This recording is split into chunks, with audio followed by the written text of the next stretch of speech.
have not had an opportunity to see the president. And I don't think that opportunity will even present itself later. I would never have forgiven myself if I left that podium without just mentioning the things that I had been sent by the people. So that was your moment? That was your moment? Let's say so. Okay, speaking of which, your new best friend, Rigathi Gachagua, DCP leader, who was asked to speak earlier, and he refused. What was that all about? Can you explain to us what happened? Are you the one who told him not to go when he was called up?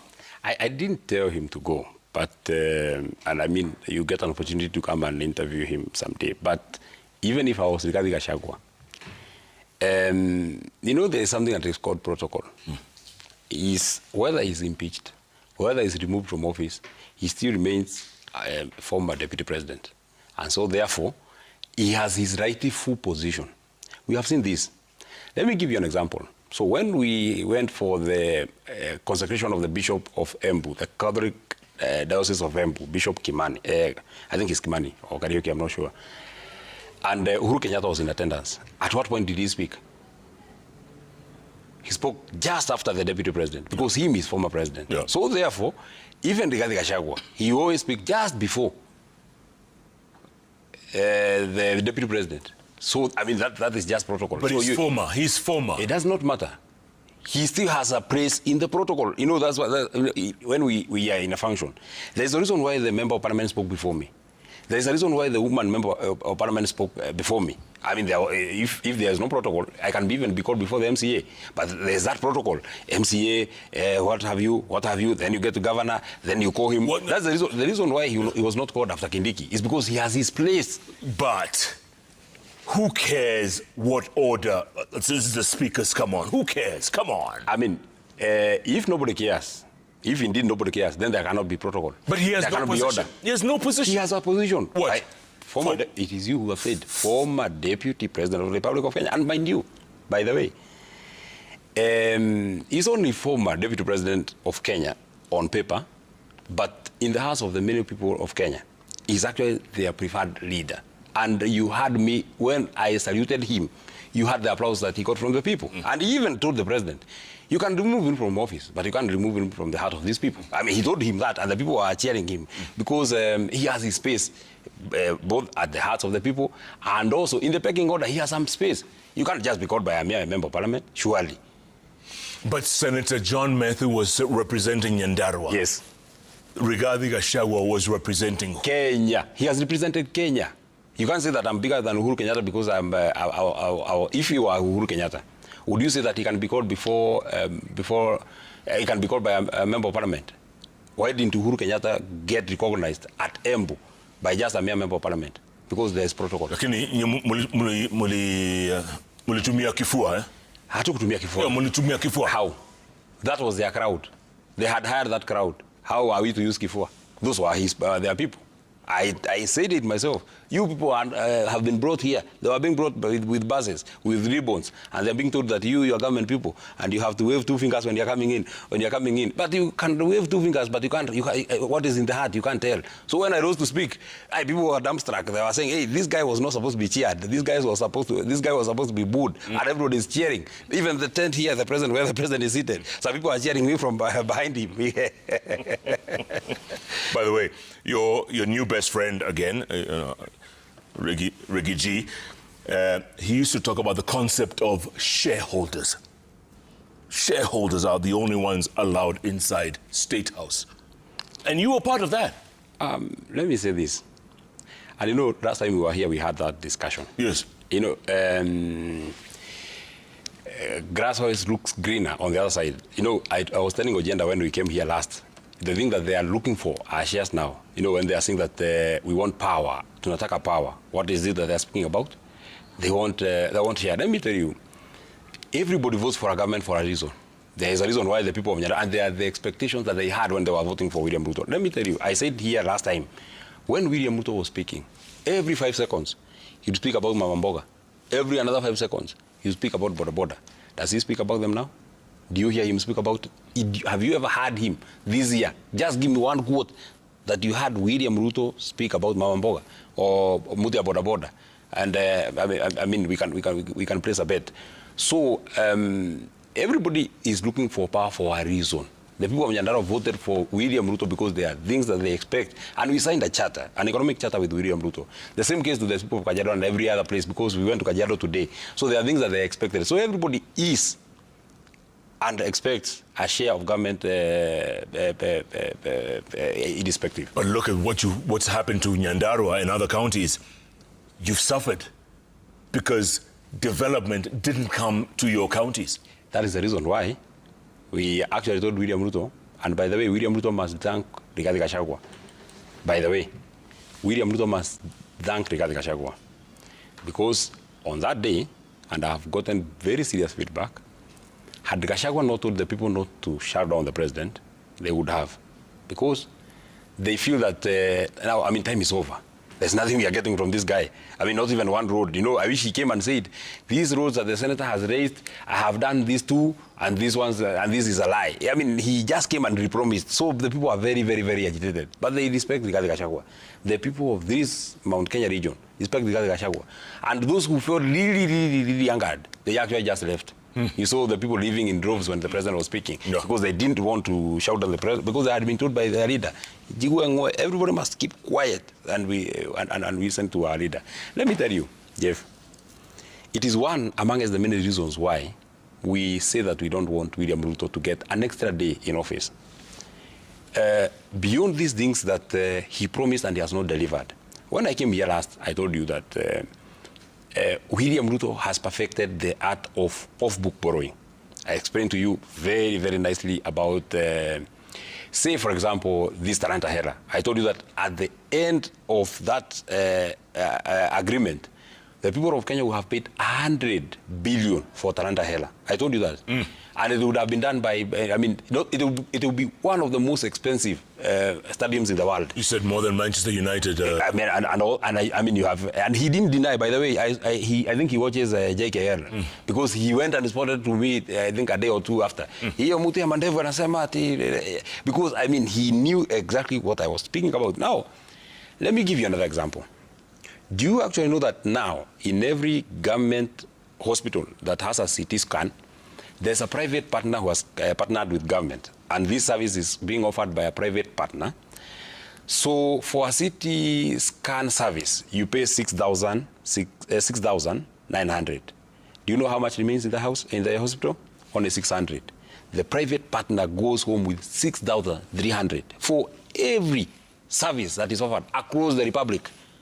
One person, how do I explain to you? That one person, for example, has come to Royal Media Service and has put his station here and is getting electricity. You know, the main factors of production are three: land, capital, and labor. So the radiologist, a government radiologist. The place where the CT scan is premised is government hospital. And the only thing that you get is less than 10%. And we are now all supposed, and by the way, even if a hospital had a CT scan that is working, you're supposed to lap it and put it candle, and you have to use this one. This one that somebody is making 6,300. Who's this somebody? Your guess is as good as mine. Come on, you must know. No, let me tell you thing number two. You have heard and you have seen this thing about the G2G fuel. You know, when William Ruto came to power and when we were friends with him, he said that we are doing G2G so that we can reserve and we can save on our dollar reserves, because we use a lot of our dollars to buy fuel. So he said that we have to do G2G. One of the companies that was pre-qualified was Gulf Energy. And Gulf Energy, the executive director of Gulf Energy is Francis Njogu. Francis Njogu is a brother to Rosalind Njogu. Rosalind Njogu is a PS for diaspora. That's the first question.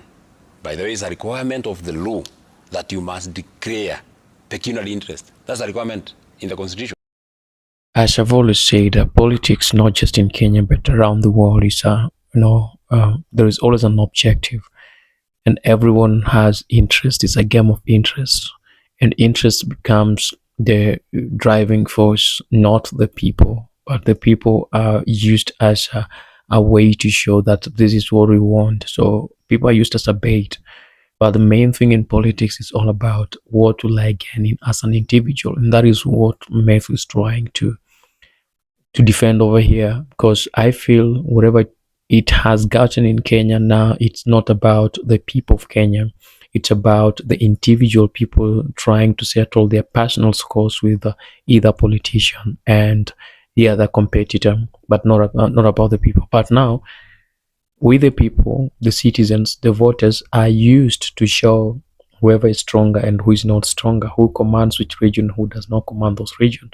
Because we've seen most of these people. A very good example is we're using I'll use the Western leaders because that is where most has not been done so much when it comes to politics and leadership and development.